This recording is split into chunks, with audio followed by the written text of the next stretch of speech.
Welcome back, and in our top business story, Britain voted to leave the European Union on Friday, and Prime Minister David Cameron decided to step down, sending the global markets into free fall. The news saw the pound fall as much as 10% against the US dollar, the lowest since 1985. And according to analysts, the immediate impact of GCC economies will be transmitted through the currency markets.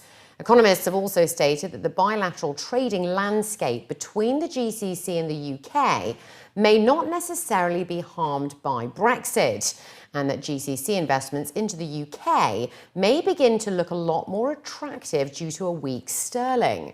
Regional economists were quoted in a local daily saying that untangling some of the existing frameworks related to British membership of the EU might initially be quite complicated and also take time, and there would no doubt be a high degree of uncertainty.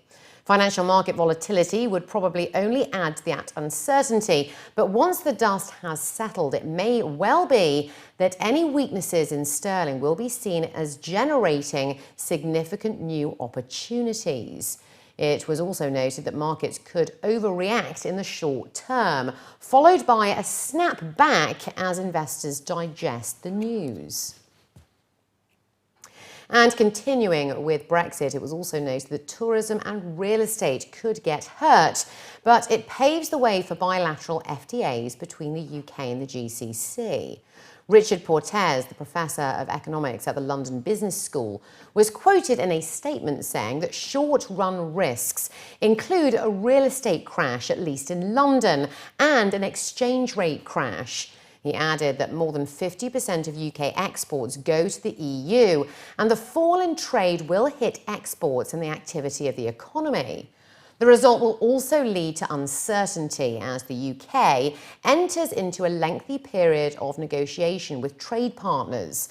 However, Tim Fox, the chief economist at Emirates NBD, was quoted in local reports saying that GCC investments into the UK may begin to look much more attractive, considering exceptionally weak sterling levels, representing something of a once-in-a-lifetime opportunity to purchase UK assets.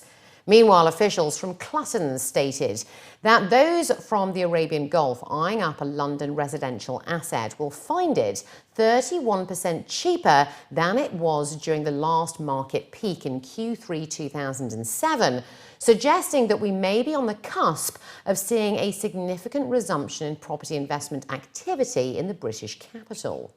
On the other hand, according to TRI Consulting, if the pound continues to fall, there are also likely to be less British tourists to the UAE, which could in turn affect retail sales and tourism, hotel occupancy levels, rates and profitability, as the UK is within the top 10 source markets to the country.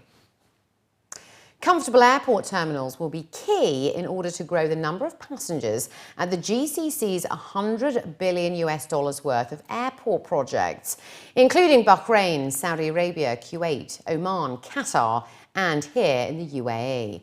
According to local reports, industry experts announced that the International Air Transport Association is projecting that Middle East passengers will grow by 4.9% per year to 2034.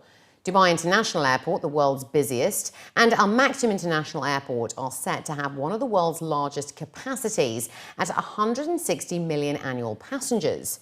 Abu Dhabi International Airport is set to reach 40 million passengers by 2017 with the new midfield terminal.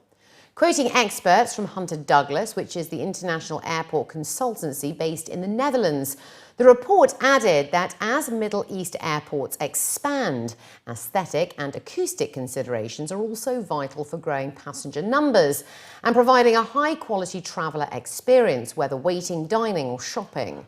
Good acoustics are essential for a serene airport atmosphere, such as by reducing loudspeaker sound and perforated ceilings to minimise the noise of people talking or walking.